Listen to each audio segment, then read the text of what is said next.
आज हम पढ़ रहे हैं अपना हिंदी व्याकरण का क्लास 4 का लेसन नंबर 14 जिसका नाम है कहानी लेखन।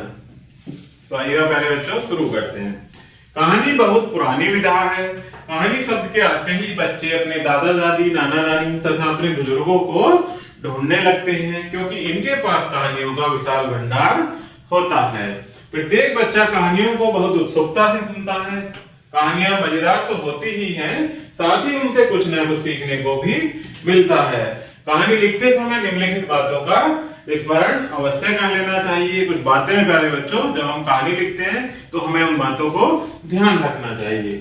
इसमें पहली है कि कहानी हमेशा भूतकाल में लिखें। कहानी लिखने से पहले कहानी की रूपरेखा बना लें। कहानी की भाषा सरल, रोचक और आकर्षक हो।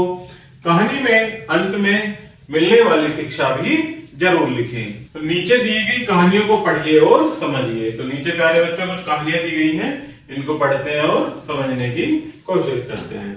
इसमें पहली है बुद्धिमान खरगोश की कहानी। किसी जंगल में एक शेर रहता था। वह जब चाहता था तभी एक जानवर को मारकर खा जाता था। उससे भयभीत होकर जंगल के सभी छोटे जानवरों ने एक सभा बुलाई। सभा में एक मुखिया चुना गया। सभा के मुखिया भालू ने एक नया तरीका निकाला कि यदि शेर का यह समझा दिया जाए कि महाराज आपको प्रत्येक दिन एक जानवर खाने को मिल जाया करेगा तो शायद मरने वालों की संख्या कम हो जाएगी। जंगल के राजा शेर के सामने यह प्रस्ताव रखा गया तो उसने यह बात स्वीकार कर ली।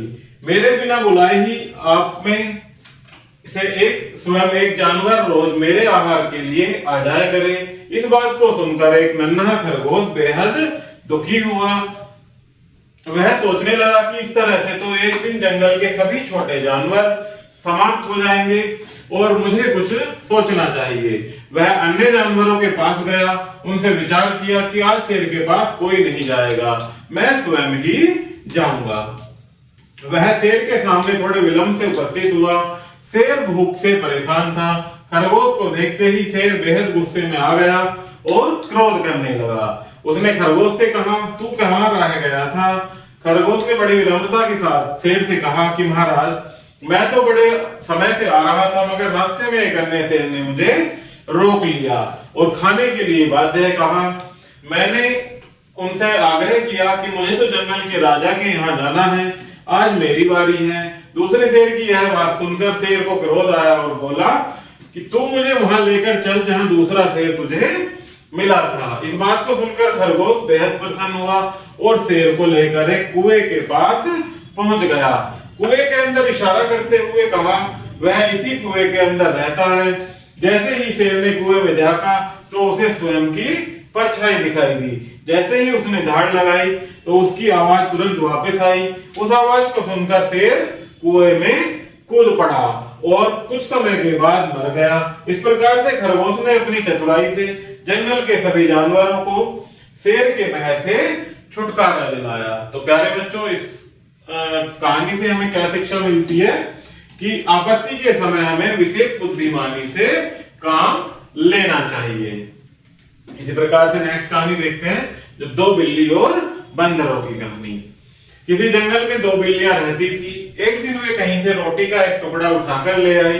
वे उसे बराबर बराबर भागों में बांटकर खाना चाहती थी, मगर बंटवारे पर उनमें आपस में झगड़ा होने लगा। तभी अचानक एक चालाक बंदर उधर आ पहुंचा। उसने देखा कि बिल्लियां रोटी के एक टुकड़े के बंटवारे को लेकर आपस में झगड़ रही हैं। बंदर को भी भूख लगी थी। वह सोचने लगा कि रोटी का टुकड़ा कैसे खाया जाए। बंदर को एक उपाय सूझा। उसने बिल्लियों से कहा, तुम आपस में क्यों लड़ रही हो? बिल्लियों ने बताया कि वे रोटी के बराबर बराबर टुकड़े करना चाहती हैं। झगड़ा इसी बात का है कि दोनों टुकड़ों को बराबर कैसे किया जाए। बंदर बोला, बस अरे इतनी सी ही बात है, यदि तुम दोनों चाहो तो मैं इसे रोटी के दो टुकड़े बराबर भाग कर दूंगा। बिल्लियां राजी हो गई। बंदर एक तराजू ले आया। उसने रोटी के उस टुकड़े के दो भाग करके तराजू के दोनों पलड़ों में रख दिए, पर एक पलड़े में ज्यादा वजन हो गया। इस पर बंदर ने उसमें से थोड़ा सा टुकड़ा तोड़ा और खा लिया। अब दूसरा पलड़ा भारी हो गया। बंदर ने इस बार उसमें से थोड़ा टुकड़ा तोड़ा और वह भी खा लिया। बार बार ऐसा करने से बहुत कम रोटी रह गई। बिल्लियों ने क्रोध में आकर कहा, भाई बंदर, बस हो गया बंटवारा, हमारी रोटियां वापस दो, हमें स्वयं ही बांट लेंगे। बंदर बोला, यदि तुम्हें रोटी स्वयं ही बांटनी थी तो फिर मुझसे इतनी मेहनत क्यों करवाई? जानती नहीं मेरा कितना कीमती समय नष्ट हुआ, उसका हर्जाना कौन भरेगा? यह कहकर बंदर ने बची हुई रोटी भी मुंह में डालते हुए कहा, यह टुकड़ा मेरी मेहनत के लिए है। तो प्यारे बच्चों, इस कहानी से हमें क्या शिक्षा मिलती है कि हमें आपस में झगड़ा नहीं करना चाहिए, बल्कि मिलजुल कर रहना चाहिए। नेक्स्ट कहानी है प्यारे बच्चों, परिश्रम का फल। प्राचीन समय की बात है, एक किसान था, उसके 4 बेटे थे। किसान दिन रात मेहनत करता था, परंतु उसके बेटे उसकी काम में मदद नहीं करते थे, वे सब कामचोर थे। एक बार किसान बीमार पड़ गया, काफी इलाज के बाद भी उसकी हालत में सुधार नहीं हुआ। उसने अपने 4 बेटों को बुलाया और कहा, बेटो, मैंने अपने खेत में खजाना छिपा रखा है, कल का कोई भरोसा नहीं, मैं रहूं या न रहूं, तुम उस खजाने को लेकर अपना जीवन सुख में बना लेना। यह वार्तालाप सुनते ही अपने अपने फावड़े लेकर खेत में पहुंच गए और जोश में सारा खेत खोद डाला, लेकिन खजाना नहीं मिला। वे निराश होकर वापस लौट आए और पिता पर बहुत नाराज हुए। एक दिन पिता ने मौका देखकर उन्हें बीज देकर कहा कि ये बीज बेकार हो चुके हैं, इन्हें अपने खेतों में डाल देना। लड़कों ने सारे बीज खेत में बखेर दिए। कुछ दिन बाद जोर की बारिश हुई और खेत में पड़े बीज अंकुरित होकर पौधे बन गए और कुछ ही दिनों में खेत फसल से लहराने लगा। पिता ने मौका देखकर बेटों को बुलाया और कहा, खजाना तुम्हें जमीन के अंदर नहीं मिला, वह खजाना जमीन के बाहर आ गया, यह असली खजाना है। बेटे समझ गए कि मेहनत ही सबसे बड़ा खजाना है। उन्होंने इस फसल से खूब धन कमाया। वे समझ गए कि परिश्रम ही सच्चा धन है। धीरे धीरे वे चारों अपने परिश्रम से सबसे ज्यादा धनी बन गए। तो देखो बच्चों, परिश्रम ही सच्चा खजाना होता है। इस कहानी से हमें क्या शिक्षा मिलती है बच्चों, कि परिश्रम का फल बहुत मीठा होता है और परिश्रम ही सच्चा खजाना है। आगे देखते हैं प्यारे बच्चों, आओ पाठ दोहराएं। कहानियां मजेदार व मनोरंजक होती हैं।